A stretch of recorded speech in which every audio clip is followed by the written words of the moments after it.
오늘 성경은 부모가 자녀들을 어떻게 대해야 할지, 그리고 무엇을 가르쳐야 할지를 알려주고 있습니다. 부모는 자녀에게 단순히 화내지 말라는 뜻이 아닙니다. 자녀의 마음에 부모에 대한 분노, 그리고 자기 자신과 이웃과 세상에 대한 분노, 무엇보다도 하나님에 대한 분노를 품고 자라게 하지 말라는 말씀입니다. 분노는 무엇입니까? 대개 그 뿌리는 두려움에 있습니다. 사람은 두려우면 불안해지고 불안해지면 결국 폭발하게 됩니다. 그것이 바로 분노라는 것입니다. 그러므로 자녀가 분노한다는 것은 그 안에 해결되지 못한 두려움이 있다는 뜻입니다. 그러면 그 책임은 누구에게 있습니까? 오늘 말씀은 그 책임이 바로 먼저는 부모에게 있다는 것을 이야기하고 있습니다. 아비들아, 너의 자녀를 노엽게 하지 말라. 다시 말하면 부모의 말과 태도와 기대가 자녀 안에 두려움을 키우고 분노를 만들 수도 있다는 것입니다. 부모의 두려움이 자녀에게 전가된다는 겁니다. 부모는 언제나 두렵습니다. 자녀가 실패하면 나 자신이 실패한 부모가 될까봐 두렵습니다. 자녀가 무능하면 나 자신이 무능한 부모처럼 보일까봐 두렵습니다. 그래서 부모는 자녀를 넉넉함으로 대하기가 어렵습니다. 믿음으로 기다려주지 못한다는 겁니다. 부모 안에 있는 이 두려움이 자녀의 두려움을 키우고 분노를 폭발하게 하는 것입니다. 그러므로 부모님들은 오늘 본문이 이렇게 들려야 합니다. 부모들아, 너의 두려움으로 자녀를 키우지 말라. 너의 불안으로 자녀를 몰아붙이지 말라. 너의 분노로 자녀를 윽박지르지 말라라고 들려야 된다는 겁니다. 현대사회는 계속해서 두려움을 만들어내는 사회입니다. 두려움 마케팅을 계속해서 하고 있다는 겁니다. 당장 안 사면 당신만 손해본다. 당장 이것을 하지 않으면 당신 아이만 뒤처진다. 이것이 없으면 당신의 노후가 불행해진다. 그리고 정작 그 마케팅을 하는 당사자들도 그 두려움에 휩싸여서 계속해서 두려움 마케팅의 그 유혹에 벗어나지 못한다는 겁니다. 가정에서도 학교에서도 사회에서도 계속해서 가상의 두려움을 만들어낸 이 사회 속에 우리 자녀들은 만들어진 두려움에 붙잡혀 살게 된다는 겁니다. 그렇다면 어떻게 자녀들을 만들어진 이 두려움에서 벗어나게 할 수 있습니까? 예수님께서는 누가복음 12장에서 이렇게 말씀합니다. 4절입니다. 내가 내 친구 너희에게 말하노니 몸을 죽이고 그 후에는 능히 더 못하는 자들을 두려워하지 말라. 마땅히 두려워할 자를 내가 너희에게 보이리니 곧 죽인 후에 또한 지옥에 던져넣는 권세 있는 그를 두려워하라. 내가 참으로 너희에게 이르노니 그를 두려워하라 라고 말씀합니다. 예수님께서는 우리에게 이렇게 말씀하신 겁니다. 두려워하지 않아도 될 것을 두려워하지 않으려면 마땅히 두려워해야 할 분을 두려워해야 한다는 겁니다. 우리가 세상을 두려워하는 이유는 무엇입니까? 바로 하나님을 충분히 두려워하지 않기 때문입니다. 그래서 잠언에서는 이렇게 말합니다. 29장 25절입니다. 사람을 두려워하면 올무에 걸리게 되거니와 여호와를 의지하는 자는 안전하리라 라고 말씀합니다. 두려워할 필요가 없는 사람을 두려워하면 결국은 올무에 걸리게 됩니다. 사람의 시선에 묶이고 사람의 평가에 묶이고 사람의 말에 묶이게 됩니다. 그러나 여호와를 의지하는 자는 자유를 누리게 된다는 겁니다. 사람의 말이 너무 크게 들리는 이유는 하나님의 말씀이 작게 들리기 때문입니다. 상황이 너무 커 보이는 이유는 하나님이 여전히 작게 보이기 때문입니다. 그러므로 우리가 이 가상의 두려움에서 벗어나는 길은 무엇입니까? 단순히 마음을 강하게 먹는 것이 아닙니다.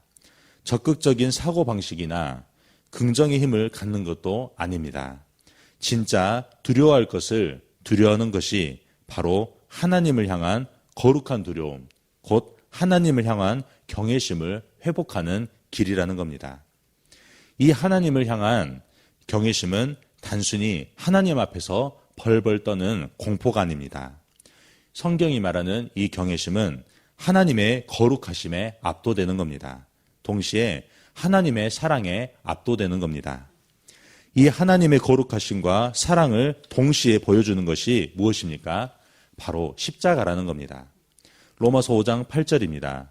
우리가 아직 죄인 되었을 때 그리스도께서 우리를 위하여 죽으심으로 하나님께서 우리에 대한 자기의 사랑을 확증하셨느니라 라고 말씀합니다. 하나님의 거룩이 무엇입니까? 죄에 대해 진노하시고 반드시 심판하시는 두려운 심판자입니다.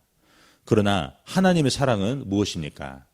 두려운 죄의 심판을 우리에게 쏟으신 것이 아니라 바로 예수 그리스도께 쏟으신 것이 하나님의 사랑입니다. 그러므로 이 경애라는 것은 하나님의 거룩하심과 하나님의 사랑 앞에 압도당하는 겁니다. 하나님은 죄를 반드시 심판하시는 두려운 분이구나. 그러나 그 심판을 내게 쏟지 않으시고 예수님께 쏟으셨구나. 예수님을 십자가에 내어주고 나를 살리셨구나. 나는 이 사랑 안에서 살아난 사람이구나. 이 고백이 우리 안에 계속해서 경애로 일어난다는 것입니다. 하나님의 사랑 안에 거하는 이 경외심이 생기면 우리는 어떻게 됩니까? 요한일서 4장 18절입니다. 사랑 안에 두려움이 없고 온전한 사랑이 두려움을 내쫓나니라고 말씀합니다. 우리 안에 크게 보였던 모든 두려움이 이제 내쫓겨집니다. 사람들의 시선도 평가도 비난도 이제 더 이상 거대한 태풍처럼 보이지 않습니다. 그저 지나가는 작은 바람처럼 느껴질 뿐입니다. 자녀 문제도 미래 문제도 그리고 관계 문제도 하나님 앞에서 다시 보이기 시작한다는 겁니다. 우리를 마구 흔들었던 것들이 더 이상 우리를 흔들 수준이 안 된다는 것을 알게 됩니다. 부모가 자녀에게 심어줘야 할 것이 바로 이것입니다. 세상에 대한 두려움이 아니라 하나님의 사랑에 압도되는 삶이라는 겁니다. 그러면 어떻게 하나님의 사랑에 압도되는 삶을 우리 부모가 가르칠 수 있습니까? 에베소서 6장 4절 오늘 본문 말씀입니다. 또 아비들아 너희 자녀를 노엽게 하지 말고 오직 주의 교훈과 훈계로 양육하라. 여기서 주의 교훈과 훈계는 단순한 잔소리를 말하는 것이 아닙니다. 바로 부모의 감정적인 꾸중도 아니라는 겁니다. 주의 교훈은 무엇입니까? 오직 바른 길로 가도록 훈련하는 것입니다. 그리고 주의 훈계는 잘못된 길에서 돌이키도록 훈련하는 것을 이야기하고 있는 겁니다. 쉽게 말하면 예수님이 가르치는 길을 자녀들에게 부모가 가르치는 것입니다. 요한복음 14장 6절입니다. 예수께서 이르시되 내가 곧 길이요 진리요 생명이니 나로 말미암지 않고는 아버지께로 올 자가 없느니라 라고 말씀합니다. 세상의 모든 종교는 신께 이르는 길을 가르칩니다. 그러나 그 신은 심판자입니다. 오직 예수님만이 그 길이고 진리고 생명이십니다. 그리고 예수님이라는 길을 통해서만 아버지 되신 하나님을 우리가 만날 수 있다는 겁니다.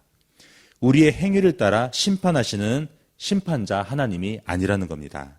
다만 은혜를 따라 대해주시는 예수 그리스도를 내어주심으로써 나를 살려주신 아버지 하나님을 만나게 된다는 것입니다. 그러므로 예수님께서는 많은 길 중 하나가 아니라는 겁니다. 예수님은 아버지 하나님께 나아가는 유일한 길이고 구원의 유일한 길이라는 겁니다. 생명의 유일한 길입니다. 사도행전 4장 12절 말씀 세번역 성경으로 읽겠습니다. 이 예수밖에는 다른 아무에게도 구원은 없습니다. 사람들에게 주신 이름 가운데 우리가 의지하여 구원을 얻어야 할 이름은 바로 하늘 아래 이 이름밖에 다른 이름이 없다는 겁니다. 아멘. 결론입니다. 그러므로 주의 교훈과 훈계로 양육하라는 것은 결국 이것입니다. 아버지 하나님께 나아가는 유일한 구원의 길이신 예수 그리스도를 가르치라는 겁니다. 자녀가 스스로 자기 인생의 유일한 구원자가 되어 고아처럼 살도록 가르치는 것이 아닙니다. 예수님을 구원자로 믿고 예수님을 의지하여 예수님이 우리에게 나아가게 하시는 하나님의 자녀로 살도록 가르치기라는 것입니다. 이를 위해 부모가 먼저 예수님을 바르게 알아야 됩니다. 부모가 먼저 예수님 앞에 서야 합니다. 부모가 먼저 예수님을 유일한 길로 고백해야 한다는 겁니다. 그러므로 오늘 본문을 계속해서 우리에게 말씀하실 때 부모들은 이렇게 들어야 합니다. 아비들아, 너희가 먼저 예수님이 누구신지 바른 신앙 고백 위에 서라. 그리고 너희 두려움으로 자녀를 키우지 말라. 너희 불안으로 자녀를 몰아붙이지 말라. 오직 성경으로 예수님을 바르게 알도록 자녀를 양육하라. 아멘. 자녀는 비로소 부모의 두려움과 불안 속에서 분노하는 아이가 아닙니다. 하나님의 사랑 안에서 담대하게 자라나는 믿음의 사람이 될 것입니다. 이 은혜가 모든 부모된 성도와 자녀들에게 있으시길 주님의 이름으로 축복합니다. 아멘. 우리 함께 기도하겠습니다. 오늘 새벽에 주신 말씀을 묵상하면서 기도하시 바랍니다. 성도님들의 가정과 직장을 위해 기도할 때 부부관계와 부모관계, 자녀관계, 그리고 모든 관계된 분들을 위해서 기도하시 바랍니다. 미래세대 청소년부를 위해 기도할 때 섬기는 김지용 목사와 순장님들을 위해서 청소년들의 가정생활과 학교생활, 나아가는 모든 관계 속에서 복음을 경험하도록 계속해서 기도해 주시기 바랍니다. 종군마을을 위해서 기도할 때 마을장님과 순장님과 순원분들을 위해서 기도하시 바라며 오늘 목요 합심기도회가 있습니다. 합심기도를 통해 문제보다 크신 주님께 집중하도록 기도하시 바랍니다. 담임 목사님의 건강과 성령 충만, 가정을 위해서 기도하시 바랍니다. 이 나라와 민족과 북한과 열방을 위해 선교사님과 교회들을 위해 기도하시기 바랍니다. 조병은 선교사님을 위해 기도합니다. 탄자니아 목회자 자녀들을 위해 사역하십니다. 광신대학교를 위해 기도할 때 시설 관리자들에게 지혜와 체력을 주셔서 시설이 잘 관리되도록 우리 함께 기도하겠습니다. 사랑이 많으신 하나님 아버지 감사합니다.